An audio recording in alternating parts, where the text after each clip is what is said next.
Mejor.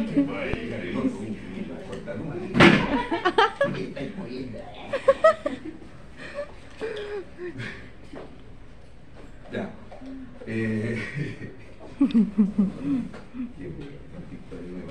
No entiendo, pues, profe. ¿Ah? No entiendo qué pasa. Es que el profe movió la cosita y se le sí, llegaba la confundió. hora. Ah. Ya, usted va a Ay, ¿por qué? Ya. Es que estamos ya. Type forward. El type forward, entonces, está indicado para el desplazamiento dorsal de paladar blando, ¿cierto? Se busca compensar la pérdida de tensión del osteofaringio. ¿Usted ya tuvieron medicina? Sí, no, también eso. A veces. Sí, pero como que no. A veces. Diga que no. Diga que Aparte, cuando no. le hablan Haga de como que no. respiratorio, van a hablar, o sea, que ya hablaron del desplazamiento dorsal de paladar blando. No sé si han hablado de eso. Se llama desplazamiento parece. dorsal de paladar blando, pero no es el paladar el que se desplace, sino es la laringe la que se corta. ¿Por qué? Por pérdida del osteofaringio. Entonces, con esta cirugía lo que se busca es eso, ¿cierto? Compensar la pérdida de tensión del osteofaringio y se busca desplazar, ¿cierto? La laringe hacia rostral, hacia adelante. Aquí está el paladar, aquí está la laringe, hacia adelante para que esto no se me corra y se me meta el paladar ahí. Y también se puede asociar a miectomía del músculo externo tiroideo, ¿cierto? Que es uno de los músculos que tracciona la laringe hacia abajo, ¿se acuerdan? Y generalmente lo hacemos así, o al menos yo y muchos colegas. También, como le hablábamos en la laringoplastía, el diagnóstico es 100% mediante una endoscopía, ya sea en estación o sea dinámica. Ya es la única forma de diagnosticarlo bien. Ahí está el esquema de lo que vamos a hacer con el tie forward, ¿cierto? Colocamos un implante que va desde la parte lateral del cartílago tiroide, ambos lados, el derecho como el izquierdo, en la zona de inserción más o menos del músculo esternotiroideo, que es el músculo que vamos a cortar, ¿cierto? Y que va hacia la base del proceso lingual del aparato ióico, ¿ya? El basilloideo. Sencillo, bonito. Ayer de hecho hice uno. Quedó pésimo, no. Bueno, ¿cuál es el implante que ocupamos? Exactamente el mismo que ocupamos en la laringoplastía, ¿ya? Que en general usamos, ¿cómo se llama? Poliéster trenzado, recubierto. Si no, también podemos ocupar otros hilos, como por ejemplo hilos acerados, cosas así, pero lo ideal siempre es ocupar hilos, ¿cierto?, de poliéster trenzado recubierto. Número 5. Esta es una cirugía que se hace en pabellón, sí o sí, caballón de cúbito dorsal, anestesia general. Fíjate que incluso aquí le tienen tomada la cabecita para que al momento uno hace la decisión. Esta cirugía lo que requiere es que sea súper simétrico, porque como son dos implantes que van a un lugar y uno queda más corto que el otro, la laringe te puede quedar chueca, entonces tiene que ser bien simétrico. Entonces, colocamos nuestros paños de campo, fíjense que el cabello cubierto entero.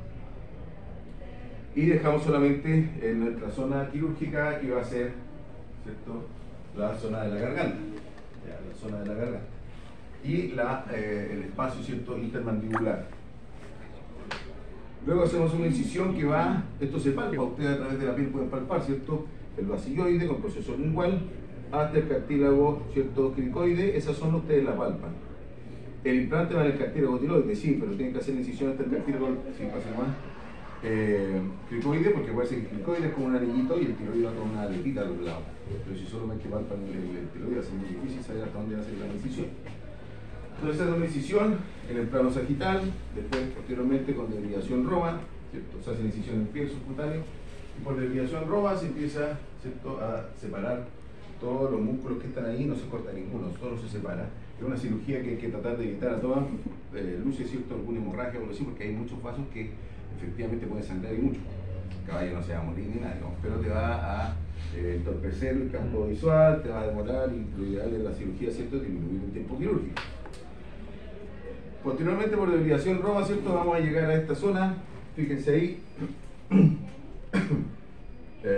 Esto que tenemos acá es la laringe, acá tenemos la tiroides, aquí tenemos el cartílago cricoides, ¿cierto? Acá tenemos la base de la laringe, que es cartílago tiroideo, y acá adelante debiera estar, ¿cierto?, nuestro basilioide. Una vez que ya identificamos la tiroides, tenemos que ir, ¿cierto?, al lugar donde está la inserción del músculo esternotiroideo y lo seccionamos, ¿cierto? Colocamos un par de pinzas hemostáticas y lo seccionamos. En general esta es una foto sacada de un libro, sí, pero lo que hago yo es un poquitito más sencillo, es que yo esta separación la hago bien cerca del tendón, donde se inserta el cartílago. Y ahí coloco la pinza y luego corto el tendón, entonces tengo menos posibilidades de hemorragia, ¿ya? Generalmente así es más fácil, o sea, no, un poquito más difícil, pero tenemos menos hemorragia. Esta sí, es la que es un poquitito más fácil. Ahí estamos identificando el músculo, ¿ya? Esta es una cirugía que se utiliza mucho, separador autoestático, o si no necesitas como 3 ayudantes porque tienes que estar separando acá. O jugar solo, ¿ya? Si no, muchas manos a veces complican. Ahí tenemos una buena visión, ¿cierto?, de nuestra tiroides, ¿cierto? Y acá arriba está nuestro proceso lingual del basiloides. Colocamos entonces nuestro implante en donde está la zona de inserción del músculo externo tiroideo, tanto del lado izquierdo como del lado derecho, pasando 2 veces, ¿cierto? Pasó una vez, otra vez y listo. No solo una vez, para enganchar bien, ¿cierto? Como estaba el dibujito inicial. Ahí, ¿cierto? Ahí. Pasando 2 veces. Así tenemos una buena tracción y tenemos menos posibilidades de que el cartílago se nos ¿cómo se llama? Se nos rebane, ¿ya? Entonces pasamos del lado izquierdo, del lado derecho y tenemos estos dos, ¿cierto? Los dos hilos, que son nuestro implante, y los pasamos paralelo por debajo del basiloide, paralelo. Y estos después se van a anudar acá, ¿ya?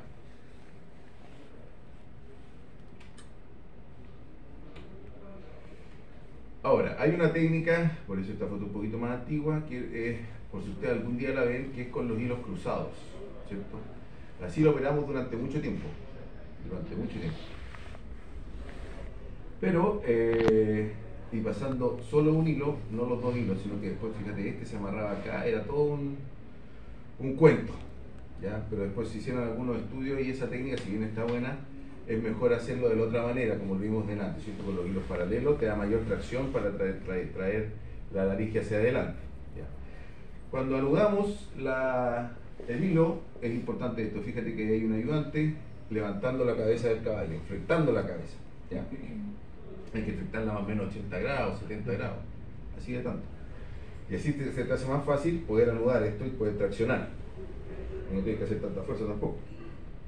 Y con eso provoca, ¿cierto?, que se disminuya el espacio entre la laringe, ¿cierto?, y la parte anterior, ¿cierto?, del proceso lingual, y con eso se va a desplazar la laringe hacia rostral. Que es más o menos esto, ¿cierto? Ahí está. Mira qué bonito. Puedes hacerlo simple, puedes hacerlo doble, ¿ya? Generalmente lo hacemos simple y con doble hilo al tiro, pero solo una pasada, ¿ya? Existen distintas aplicaciones. Hay ahora algunos desarrollos de algunos clamps o qué sé yo, para en vez de traspasar el cartílago, quedar enganchado en el cartílago, como son estos. Pero aquí se están mezclando las dos técnicas. Aquí está la técnica cruzada que yo les hablaba antes, que es la que hacíamos anteriormente, ¿cierto? En el cual los hilos van cruzados, si se fijan, y anudado hilo por hilo. Y acá está el hilo pasado en paralelo y anudado, ¿cierto?, en la base del proceso lingual. Fíjate la tracción de esta con la tracción de esta, es mucho más esta, ¿eh? Por eso es que hacemos esto. Ahí está, ¿cierto? Antes de anudar, ahí tenemos nuestros hilitos, mira qué bonito. Y una vez ya que queda anudado, estamos listos, tenemos que extender la cabeza suavemente, se sutura la separación de los músculos que hicimos, el subcutáneo, ambas suturas con sutura continua adosante, el patrón que ustedes quieran, o sea, el punto que ustedes quieran dentro de ese patrón, y después suturamos piel, la piel con patrón adosante, puesto que en la rama, en la zona intermandibular, la piel es muy tensa, entonces es difícil usar un patrón evaginante como un punto nudo horizontal. Entonces ahí sí utilizamos, ¿cierto?, un patrón, o sea, un patrón adosante, cualquiera que ustedes quieran, al gusto del consumidor.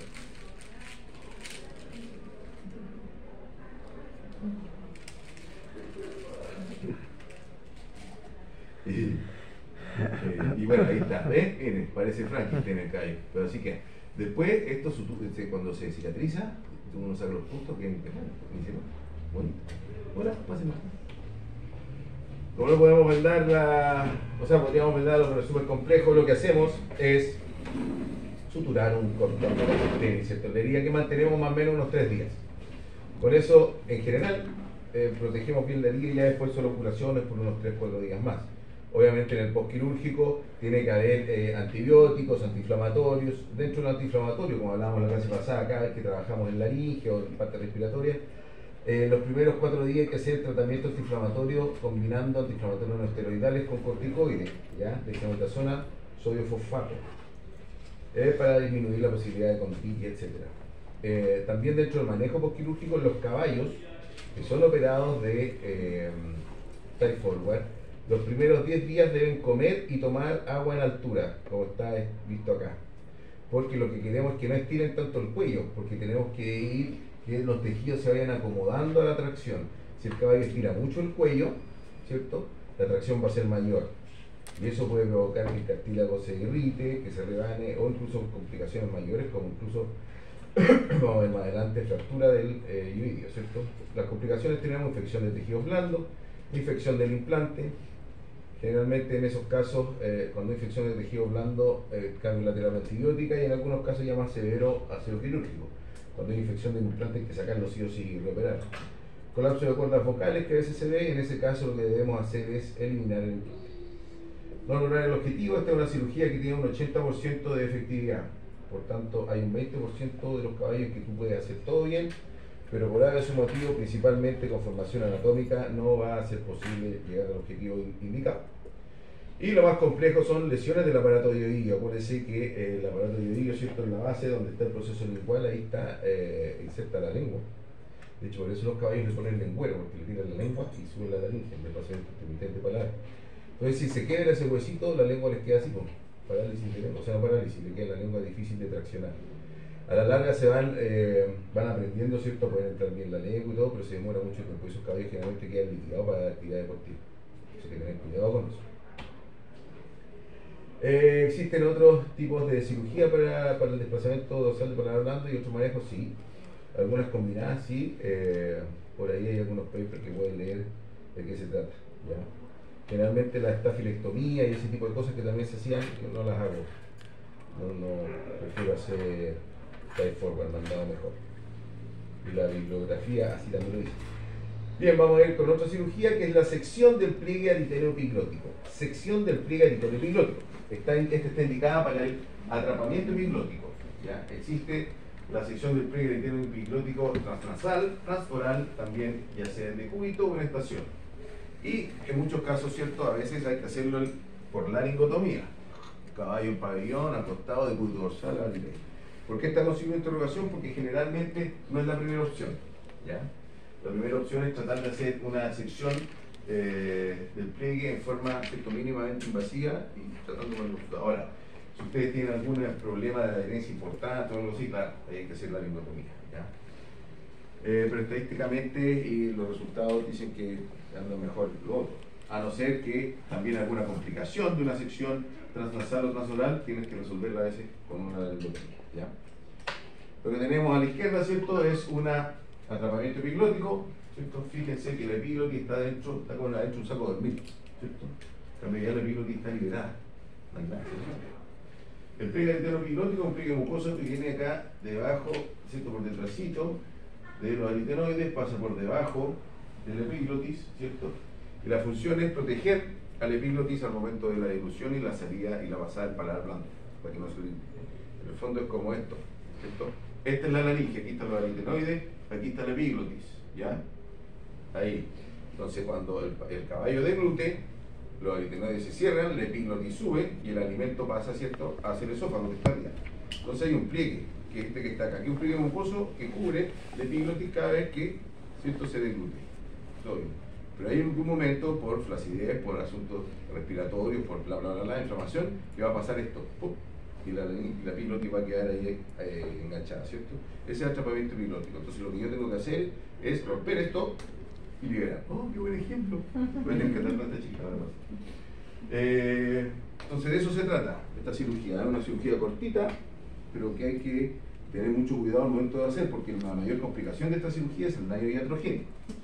se hace necesario, ¿cierto?, un instrumental único, que es el famoso bisturí retrógrado. Hay distintas variaciones de esto, pero no es otra cosa que un ganchito, ¿cierto?, como que ustedes ven ahí, que por un lado es romo, tiene una curva roma, por el otro lado tiene filo, puede tener punta o no tener punta, ¿cierto?, y es bastante largo.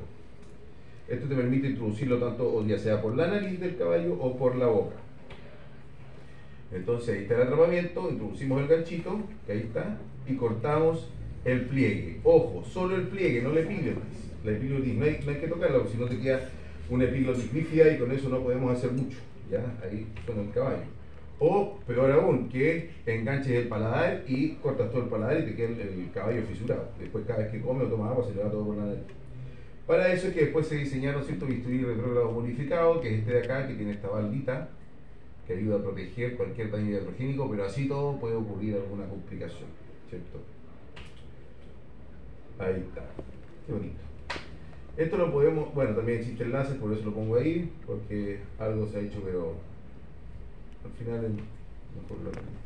Bueno, existe todo lo que vimos acá en la técnica transnasal, ¿cierto? En el cual se dispone un endoscopio, ¿cierto?, por uno de los ollares, y por el otro ollar estoy trabajando con el bisturí retrógrado. Cuando lo hacemos transoral, a través de la boca, ¿cierto?, es una cirugía que puede ser ciega a veces, solamente palpando, ¿ya? Entonces ustedes, el caballo lo anestesian, ponen una abreboca de palanca, meten la mano dentro de la boca, van a llegar a palpar esto, ¿cierto? Aquí está el paladar, acá, ¿cierto?, tenemos la laringe, que es los aritenoides, aquí está la epiglotis enganchada en el pliegue aritenoepiglótico. Van a tocar, palpar, se palpa perfectamente, van a enganchar con el bisturí retrógrado, cubriendo, ¿cierto?, cubriendo el paladar y toda esta zona, y posteriormente van a cortar el pliegue aritenoepiglótico, así de sencillo. Por la boca, la cirugía, ¿cierto?, si viene una cirugía ciega, pueden poner un endoscopio por al lado, pero generalmente molesta mucho. Disminuye las posibilidades de daño iatrogénico, porque tú estás cubriendo, ¿cierto?, pues tienes mejor manejo, y si llegas a dañar algo, vas a dañar la lengua.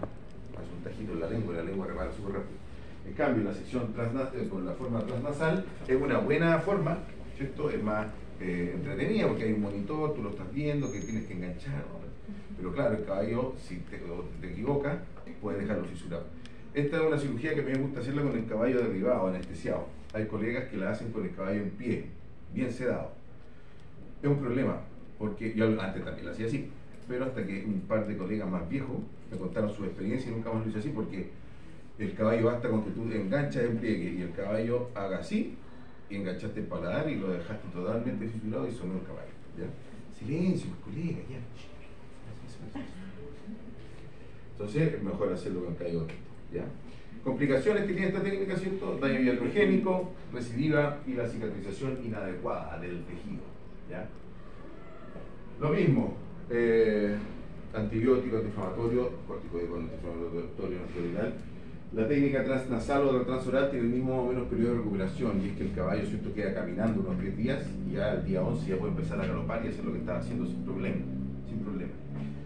Dentro de las complicaciones tenemos entonces daño iatrogénico, que es lo más común, recidiva, que vuelve a engancharse. Para eso, si ustedes lo operaron, quedó bien, y van a hacer el control, que si yo a los 8 días, y está enganchado o no, dentro del tratamiento antiinflamatorio, muchas veces porque está inflamado nomás. Eso continúa el tratamiento antiinflamatorio. Muchas veces eso, más que haya una gran recidiva franca, ¿cierto? Y cicatrización inadecuada. A veces el pliegue, ¿cierto?, el borde, forma gran cantidad de tejido de granulación, como una coliflor horrible. Y eso ya hay que solucionarlo con una extracción completa del pliegue, y eso sí lo hacemos por la laringotomía, ¿ya? Por suerte pasa casi nunca, bueno, a veces pasa, pero pasa casi nunca, ¿ya? Vamos a hablar de la trepanación de los senos paranasales. Es una situación, ¿cierto?, una técnica quirúrgica bastante sencilla, en algunos casos a veces puede ser más compleja, dependiendo de para qué estamos haciendo la trepanación y por qué lo hacemos. En general, la indicación es para sinusitis, ¿cierto?, de los senos paranasales. Acuérdense, los senos paranasales del caballo, seno maxilar, seno frontal, y ya sea único o bilateral, ¿cierto?, diagnosticado generalmente con, aparte de los aspectos y el examen clínico, con radiografía. Fíjense ahí las líneas de colección dentro del seno maxilar, qué bonito. Bueno, o por endoscopía. Acuérdense que esta es la zona de descarga, ¿cierto?, por delante de la dermoturinaria, Zona de descarga, los senos paranasales. Esto siempre tiene que estar sequito. Y nada, mira cómo está acá. Ahí está con secreciones y todo altamente congestivo. Podemos hacer también el diagnóstico de cualquier condición dentro de un seno, ¿cierto? Mediante una senoscopía. Para eso necesitamos hacer una trepanación simple, que también la vamos a ver.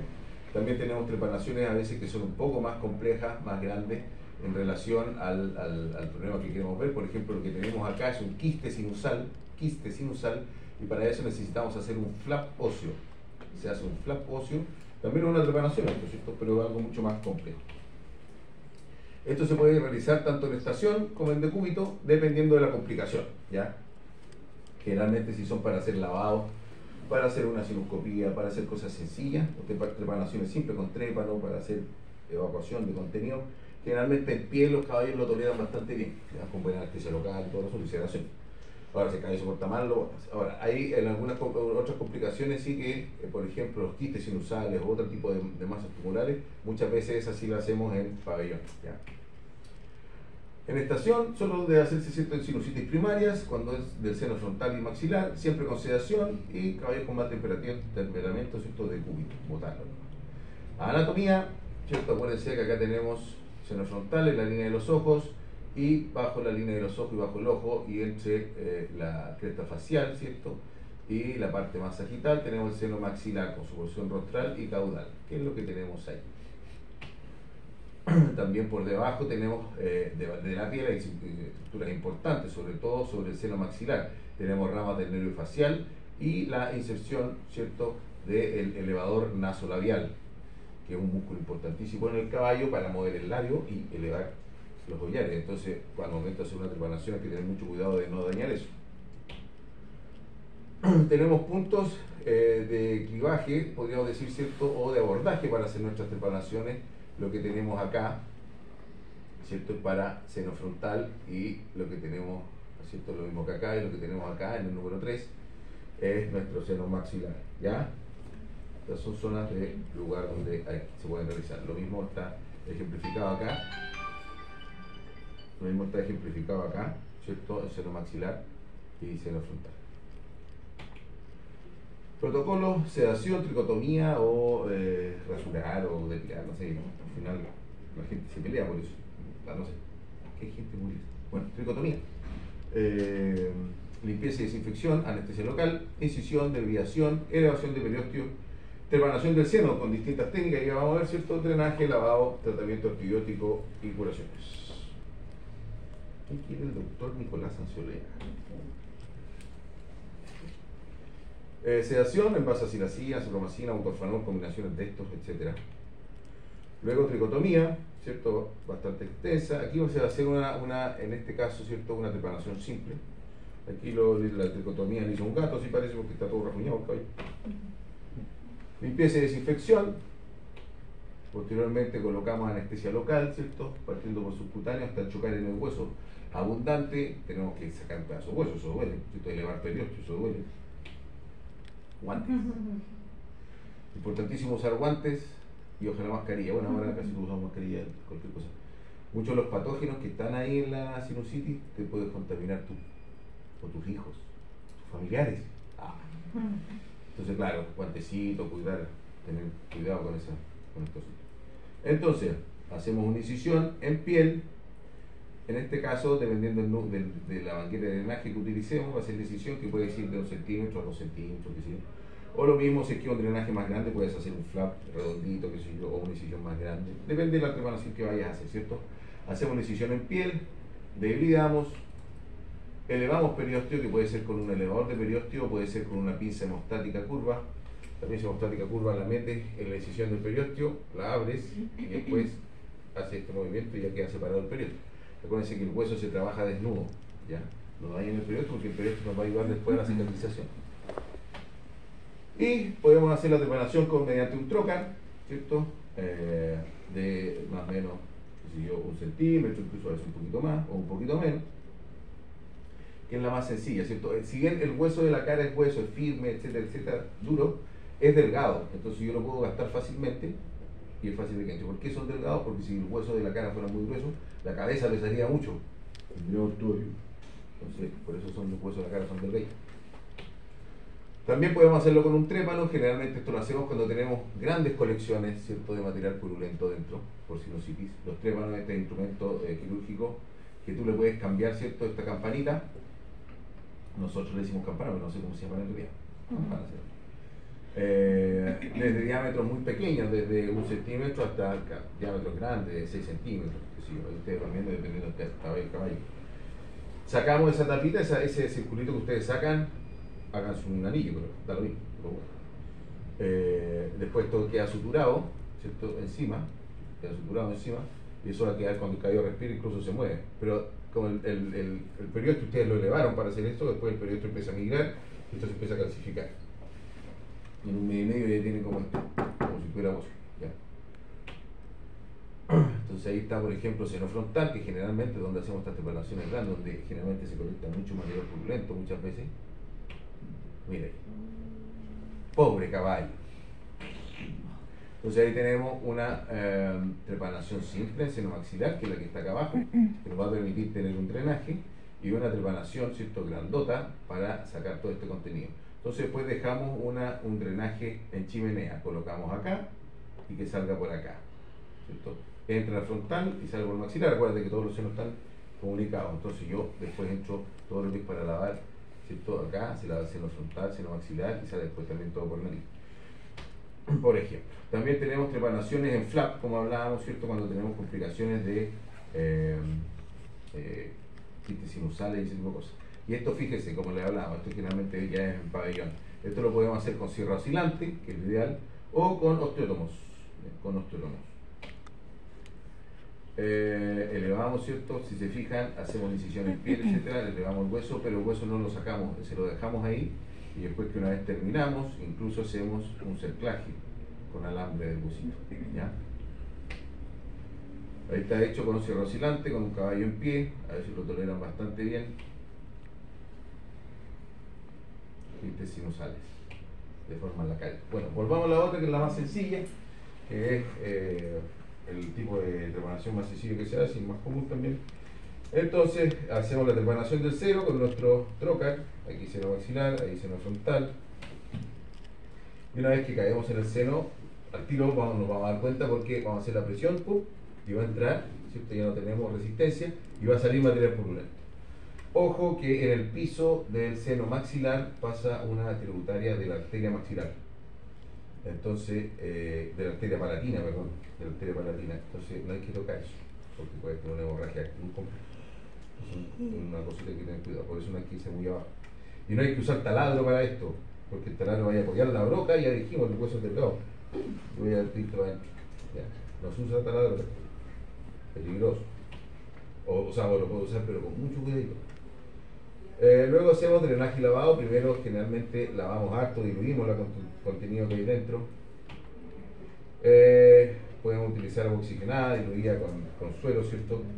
Entonces introducimos en el seno maxilar, en este caso, que es donde estaba focalizada la sinusitis, y esto baja, ¿cierto? Posteriormente a esto, podemos utilizar, ¿cierto?, y dejar drenajes y lavados, que de hecho se dejan, ¿cierto?, en forma diaria, 2 veces al día inicialmente, y con colocación, ¿cierto?, de antibióticos de uso local. Generalmente son pomos de uso intramamario en bovino, lo utilizamos para este tipo de complicaciones, y anda bastante bien. Y tenemos que dejar, ¿cierto?, una sonda para hacer nuestro lavado. Puede ser algo tan sencillo, por eso esta foto, de una bajada de suelo. Generalmente utilizamos sondas más sofisticadas, pero con una bajada de suelo te puede servir, o un tubito de silicona de 1 centímetro, anda perfecto. Ya, anda perfecto. Esa sonda la tenemos que dejar ahí y hacer estos lavados, ¿cierto?, hasta que salga todo totalmente limpio. Y recién retiramos la sonda y eso puede ser al 5.º día o a las 2 semanas. Lo mismo en el seno frontal, ¿cierto? Exactamente lo mismo. Y puede ser seno frontal y maxilar. Es importante que, al igual como se veía en el seno maxilar, es que esto esté suturado, ¿cierto?, con una cinta adhesiva, ¿ya? No suturen la sonda, suturen la cinta adhesiva en estos casos a la sonda. O sea, la sonda va a pegar a la cinta adhesiva y eso va a suturar la piel. Porque si, el caballo es muy bueno para refregar, qué sé yo, y hace mucha presión y eso va a salir. La famosa sandalia, ¿cómo se llama? ¿Zapato chino? a veces no funciona en estos casos. Y funciona en otro tipo de cosas, cositas más pequeñas, nivel de cuello, pero acá no te va a hacer. En caballo estoy hablando, en otras especies anda súper bien. Bueno, ahí vemos, ¿cierto? Se está lavando seno maxilar y mira cómo cae por la nariz. Toda la maldad. Postquirúrgico, antibiótico, antiinflamatorios, lavados. Estos lavados generalmente con sustancias poco irritantes. Poco irritantes.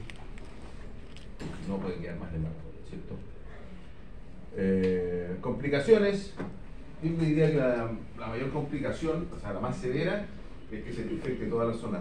Que a veces los patógenos que están adentro son muy complicados. Si tú haces una reparación cuando es algo infeccioso y no tienes buen cuidado, se te puede infectar el hueso y qué sé yo, bla, bla, bla, y puedes llegar a esto, ¿cierto? Complicaciones importantes, ¿cierto? De infecciones sinusales, de la incisión, etc. Lo mismo cuando haces flap, ¿cierto? Cuando la reparación es para operar un quiste sinusal, tiene que ser en pabellón. Lo ideal es que tú controlas mejor las infecciones y todo eso. Si no tienes complicaciones como esta, hemos visto caballos con hoyos acá y le quedan los hoyos para toda la vida. ¿Ya? Gracias. Profe, entonces, ¿solamente antibiótico de uso tópico y local? No, tiene que ser también inyectable, sistémico. Sí. También sistémico, ¿eh? Había dicho antes. ¿Cómo? Que había dicho antes, solamente tópico y local cuando No, estaban. también sistémico Coligain. Incluso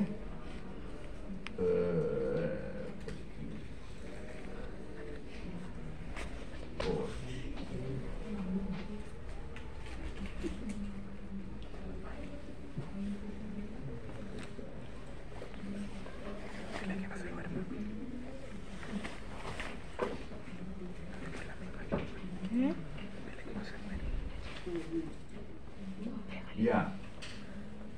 Entonces, vamos a hablar un poquitito de varias cirugías que no vamos a tocar porque es imposible tocarlas en dos clases, no se puede. Pero vamos a ver lo que más se hace. Lo que hemos visto hasta ahora es lo que más hacemos en caballo. Y ojalá alcance a ver algo de locomotor, que es más importante en la vida. Vamos a partir con locomotor y si después alcanzamos algo de mucho. Y si no, es complejo, ¿eh? Vamos a partir con locomotor.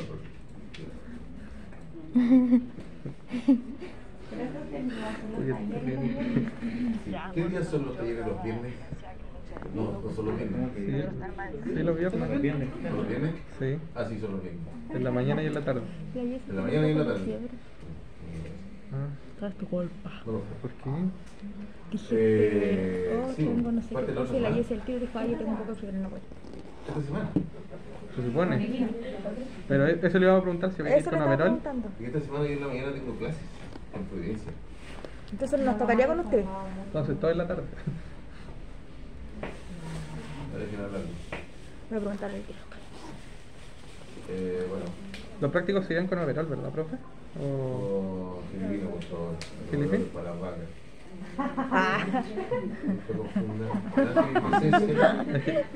Cuando hablan de animales mayores se entiende porque son grandes, pero nunca confundan la disciplina equina con la vaca. ¿Has visto galopar una vaca? ¿Y has visto galopar un caballo? Con cariño a la vaca y todo. Toda la vida. Espera, déjame. Overolio bota blanca. ¿Tengo qué? ¿Té? No. Ya. ¿Tampoco? Ah. Siga. Vamos a hablar un poquito de, entonces, de cirugía de miembros en caballo, ¿no es cierto? Que es donde más se desarrolló inicialmente la cirugía en caballo. Antes los caballos eran el motor de la sociedad. ¿Ya? Después inventaron las máquinas y todo, y vamos a hablar de una cirugía que es la neuroectomía, ¿cierto? Del nervio equital palmar. Generalmente está indicada para el síndrome podotropial, enfermedad del hueso navicular, fracturas de tercera falange y fracturas de hueso navicular que no tengan componente articular. Ya, porque si tienen componente articular, obviamente el dolor va a persistir.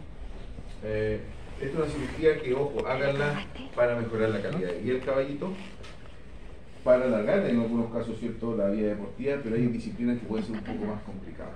¿Ya? Por ejemplo, caballos de rodeo, hay que ver bien, ¿cierto? Como, hay que ir viendo caso a caso. Caballo de salto, bien. Nuestro sitio, ¿cierto? Bueno, esta cirugía, ¿cierto? No es otra cosa de seccionar, cortar, ¿cierto? Y sacar parte del nervio digital palmar. Con eso vamos a dejar sensibilizada toda la zona, ¿cierto? De la suela del caballo y toda la zona donde está el hueso navicular, con la uso navicular y todo eso, por eso anda bien en esa zona. Antes de hacer esta cirugía, sí o sí, siempre hay que hacer un bloqueo axial, ¿cierto? De bloqueo, semiología, vamos a hablar un poquito, ¿cierto? ¿Cierto? Que el famoso bloqueo axial de sesamoide, que en esta zona de acá, con esto, ¿cierto? Y sensibilizo todo esto hacia abajo, ¿ya? Entonces puedo trabajar perfectamente en el nervio digital palmar, cortarlo y todo, y el caballo no va a sentir ningún dolor, aunque esté anestesiado y todo eso, si no se superficializa, etc. Entonces, la neurotomía del nervio digital palmar se puede hacer incluso en pie, ¿cierto? En pie, o se puede hacer, ¿cierto? En decúbito lateral, o decúbito dorsal también, ¿ya? Decúbito dorsal a mí a veces me acomoda un poquito, pero depende del caballo. Son caballos muy grandes, como así, bien, cuando se hace en decúbito, o sea, se hace en pie, hay que utilizar un torniquete muy bueno, porque por gravedad, si no va a tener mucho hemorragia, una muy buena anestesia regional ¿cierto? De dorsal de sesamoide, o si no el caballo ahí se está reaccionando el nervio y el caballo no le está doliendo ni nada. Ahora, eso se hace en caballos que son muy grandes a veces, y a veces una anestesia general puede ser complicado, caballos de 600 kilos, de salta de monstruos. Ahora, si también, ¿cómo se llama? Y el anestesista lo encuentra bien, mejor para hacerlo en pabellón, ¿sí? Y bueno, y en pabellón se puede hacer también. La zona de incisión que vamos a hacer, ¿cierto? Es, si ustedes tocan la primera falange del caballo y se van hacia palmar o plantar, va a haber una zona, una depresión entre el paquete flexor y el hueso. Justo por ahí pasa el paquete vasculonervioso. Ustedes en esa zona es donde van a hacer la incisión para buscar, ¿cierto?, el nervio digital palmar. Ahora, hay una técnica que se hace en dos incisiones, ¿cierto? Una proximal y una distal. Esta técnica es muy buena por dos cosas. Uno, te permite sacar una gran cantidad de nervio con dos pequeñas incisiones. Disminuye la posibilidad de una de las complicaciones más severas, que es la ocurrencia de neuromas, y lo otro es que deja cicatrices inaparentes, muy chiquitas, más bonitas, y tienen menos posibilidades de infección. Ahora, esta técnica, háganla, pero háganla una vez que ya hayan hecho como 20 o 30 veces la otra técnica, porque esta técnica es mucho más compleja, ¿ya? Pero se las describo acá para que sepan de que algún día, si se dedican a caballo, tienen que llegar a esto, partiendo por esta, pero tienen que llegar a eso. Ahora vamos a ver si la más sencilla, que es la que a lo mejor ustedes podrían hacer ya saliendo de la universidad, ¿cierto? Inicialmente. Entonces hacemos una incisión en piel, debridación, y vamos a llegar al paquete vasculonervioso, en el cual vamos a tener la vena, la arteria y el nervio. O sea, todo lo que va a ser craneal es la vena, la arteria, el nervio. Acá lo que está indicado con el número 4 es una estructura que parece nervio, tiene estructura de nervio, y uno dice, oh, es el nervio. No es el pero no es nervio. el nervio, que es muy superficial. ¿Una ¿ya? fascia? ¿Ah? ¿Alguna fascia o...? No. Este es el ligamento del espolón. Esto, si tú lo traccionas, si tú no estás seguro lo traccionas, se va a mover un poquitito la parte de atrás del nudo. Si tú esto lo cortas, no pasa nada, el caballo no va a quedar más cojo de lo que está, pero sí, evidentemente va a seguir cojo porque todavía va a tener dolor. Lo que se busca en esta cirugía, ¿cierto?, es aplacar la sensación de dolor cortando el nervio, ¿ya? Profe, pero eso no dejaría insensible la... Es lo que buscamos, buscar insensibilidad, que no le duela nada. El síndrome de podo trompear es una enfermedad autolimitante en el caballo. Pobre caballo, cuando está haciendo ejercicio, muchas veces se le quita. Pero ya cuando el caballo está en frío, apenas puede apoyarse. Entonces se sensibiliza de esa zona y se sienta. ¿Ya? Para eso hacemos la neuroterapia.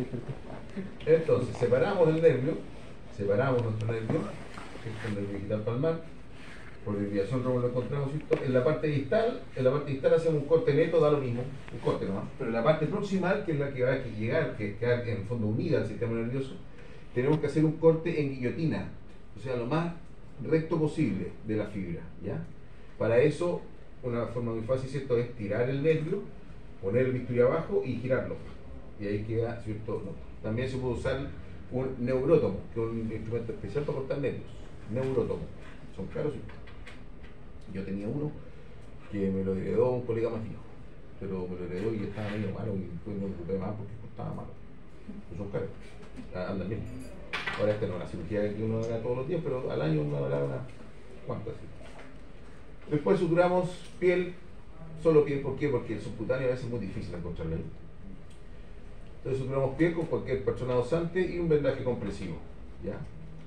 El postquirúrgico, el caballo tiene que quedar guardado en pesebrera, ¿cierto? Es fundamental, reposo fundamental, al menos unos 21 días, 3 semanas. Y después de eso caminar un mes, solo caminar un mes. ¿Ya?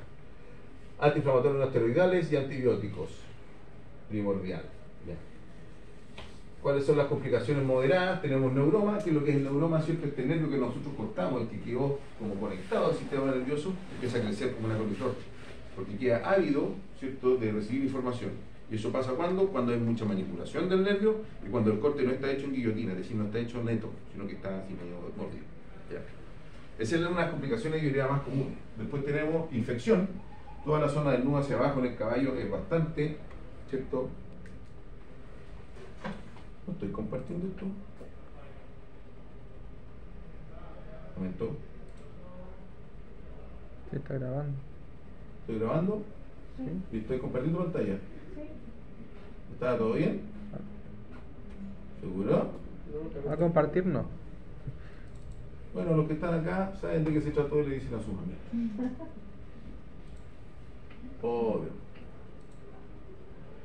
Entonces, tenemos las complicaciones simples, tenemos neuroma, ¿cierto?, infección y insensibilización imparcial. ¿Ya? Insensibilización imparcial. La insensibilización imparcial a veces pasa porque hay ramas aberrantes del nervio, qué sé yo. O pasa porque cortaste mal el nervio, ¿no? Muchas veces puede pasar.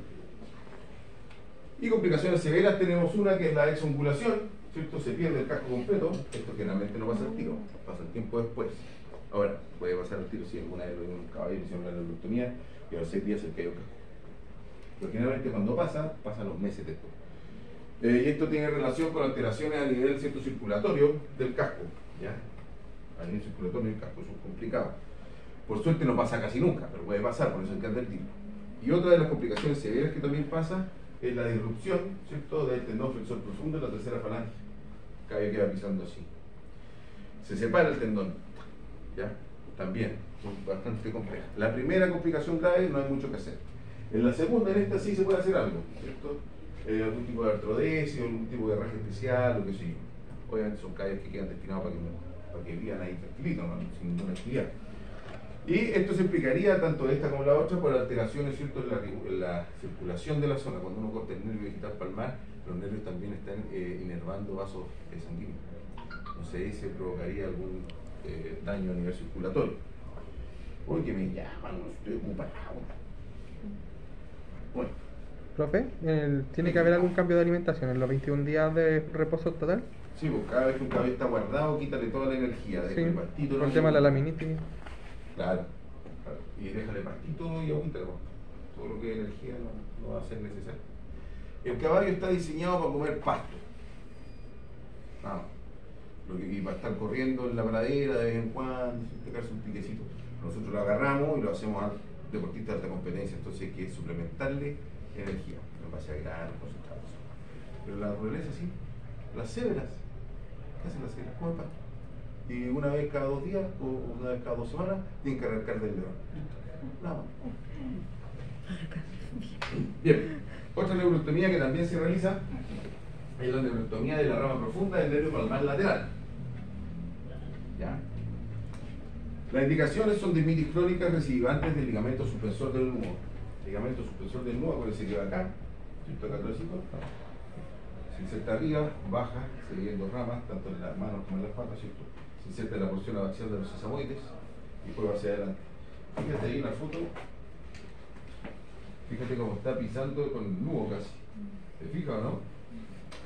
La gente de la tracción que hay ahí. Entonces eso hace que en su inserción principalmente, o en el cuerpo, se rompan algunas fibras y va a haber una desmitis. Desmitis, inflamación del ligamento. Entonces, estas desmitis a veces son crónicas, recidivantes.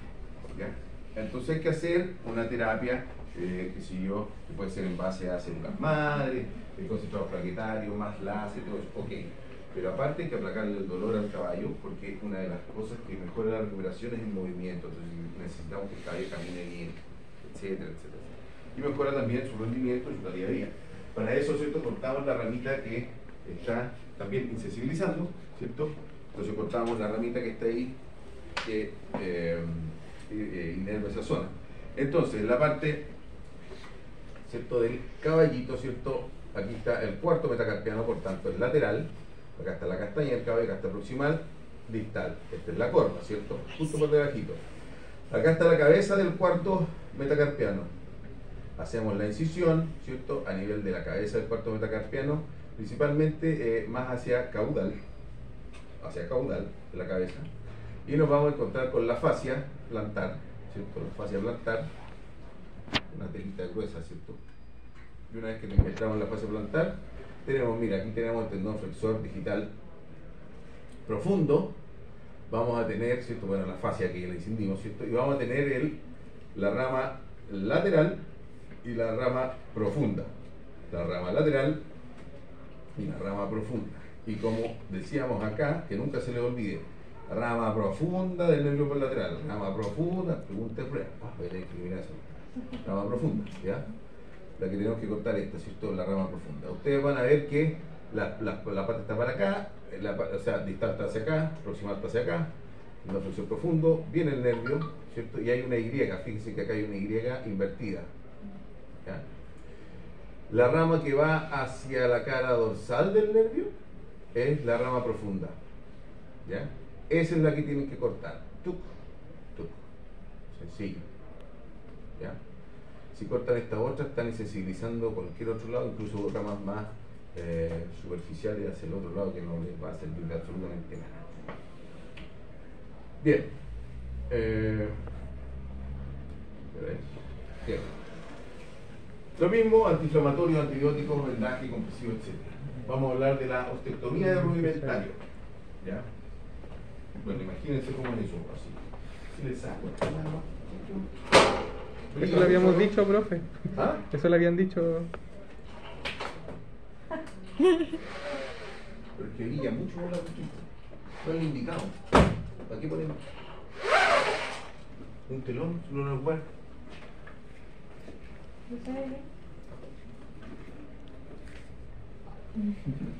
Ya.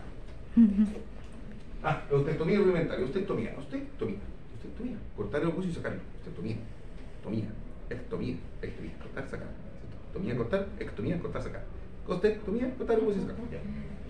Entonces tenemos la indicación es para las fracturas de metacarpiano y metatarsiano. Ahí vamos a ver las distintas aplicaciones, que es lo que se hace en distintos lugares. Y cuando hay exostosis, ¿cierto? Aquí tenemos fracturas, acá tenemos exostosis, ¿cierto? Estas exostosis son cicatrizaciones aberrantes en el hueso, principalmente con alta colección, ¿cierto?, de calcio, pero no hay matrijosa de reparación, y forman unos callos gigantes.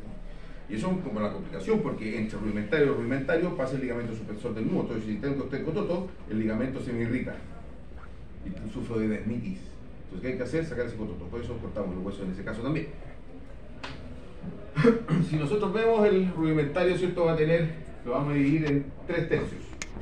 El tercio proximal, tercio medio, tercio distal. Generalmente cuando las lesiones son del tercio medio y tercio distal, optamos por la ostectomía, tal cual. Cortamos el hueso y lo sacamos. Cuando es en el tercio proximal, también podemos hacer ostectomía, pero con algunas salvedades, o incluso lo ideal es tratar de salvar el hueso completo. Ahí vamos a ver de qué se trata, ¿cierto? Esto se hace, lo ideal, sobre todo si es del tercio proximal, si es un pabellón, se puede hacer en el terreno, si alguna vez hemos hecho alguna en el terreno, no es lo ideal, pero lo ideal es hacerlo en pabellón, situación del pabellón. Glicotomía de amigos, lavado, desinfección, campo operatorio, incisión piel, subcutáneo periósteo, elevamos el periósteo, ¿cierto? Separación del ligamento interóseo, que es el ligamento que une el rudimentario con el principal, ¿cierto? Sección en bisel de dorsal a distal, sutura de periósteo, subcutáneo, piel, vendaje compresivo. Ahí tenemos cómo se hace en el tercio distal, ¿cierto? Se palpa esto, se puede tomar radiografía, incluso lo pueden marcar, hacen incisión donde está la lesión.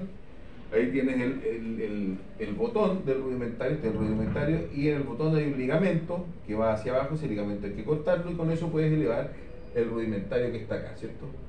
Obviamente que en la radiografía se ve un hueso fracturado, pero la verdad es que el hueso siempre está adherido con ligamento y tejido y todo. Entonces lo que tenemos acá es el hueso lleno de cositas, ¿ya? Y hay que limpiarlo lo más posible. Y ahí tenemos, ¿cierto?, nuestro sitio de fractura limpio, ya no está el hueso, y tenemos todo limpio, ¿ven? Con una lima o una cureta cureteamos el borde del hueso para que no quede ninguna arista, sino que esto quede lo más liso posible. Ojo, en esta cirugía, esta fue te diría al principio, se hace necesario sí o sí el uso de torniquete, ¿ya? Porque si no te sangra mucho y es mejor y sale más rápido que no haya sangre. Entonces son cirugías más o menos rápidas, entonces tú haces un torniquete y tienes menos complicaciones. También te ayuda, ¿cierto? Y hay que tener cuidado porque, ojo, sobre todo hacia el lado medial, vamos a tener la arteria y la arteria, ¿cierto? Y la vena metatarsiana y metacarpiana, ¿ya? Sobre todo hacia el lado medial. Entonces cuando ustedes seccionen el hueso, tengan cuidado de no pegarle un pescazo a la arteria, ¿ya? El caballo no se va a morir, pero hay que estar 2 horas tratando de controlar la hemorragia. Bien, cuando tenemos en el tercio medio es lo mismo, solamente tenemos que ampliar si la incisión, la ampliamos, aquí tenemos el tercio medio, y ahí ya podemos ver, ¿cierto?, que tenemos en la parte distal, esto está para el otro lado del caballo, ¿cierto?, la parte distal del movimentario, está sin periostria, lo elevamos, sigue hacia arriba, acá tenemos la zona de la fractura, ¿te fijas? Y eso lo tenemos que seccionar en bisel, lo seccionamos en bisel, puede ser con una sierra oscilante, o puede ser, ¿cierto?, con un osteótomo. Con el osteótomo, como muy bien se indica acá, lo ideal es colocar algo abajo que nos cubra. Puede ser una parte de un separador fármaco o algo cuando peguemos el chinchorrazo para cortar el hueso. ¿Ya? Ahí está, ¿cierto? Se está cubriendo con un osteótomo, se está cortando con una sierra oscilante. Sacamos, ¿cierto? Sacamos la totalidad desde superior a la fractura hasta la parte distal del hueso, ¿cierto? Y eso va a quedar todo limpio, absolutamente limpio. Luego suturamos subcutáneo, piel, etcétera, vendaje compresivo, bla, bla, bla.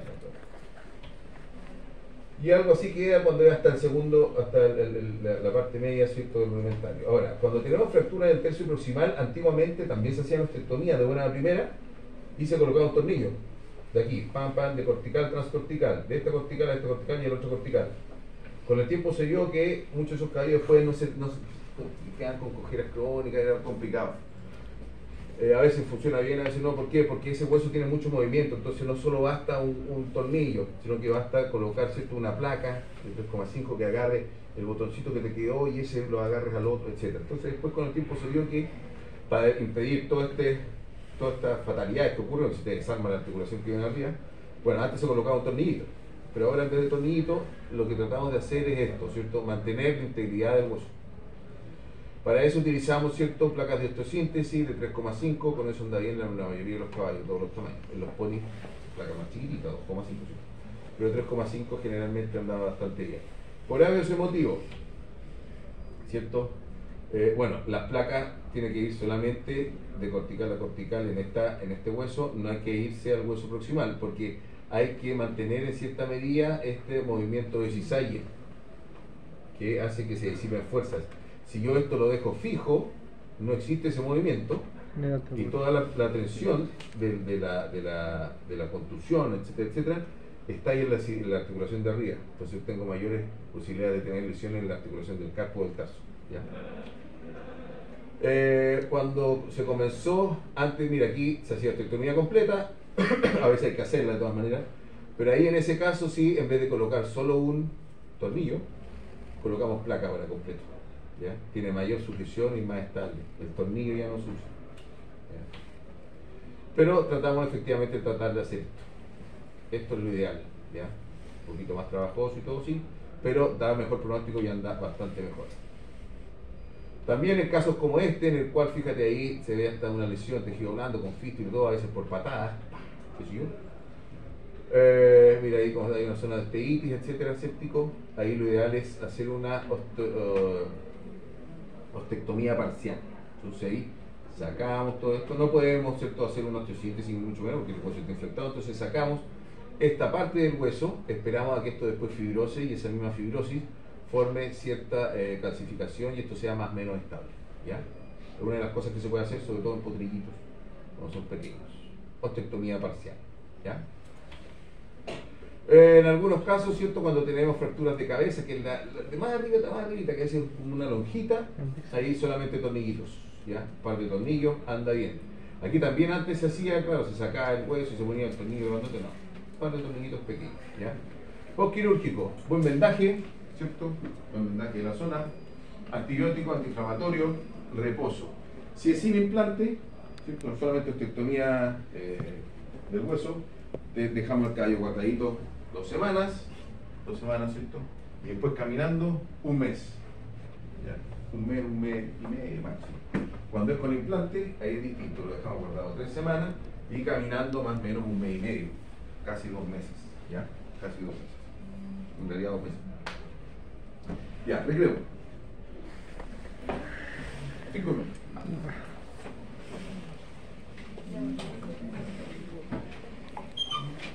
¿Qué pregunta?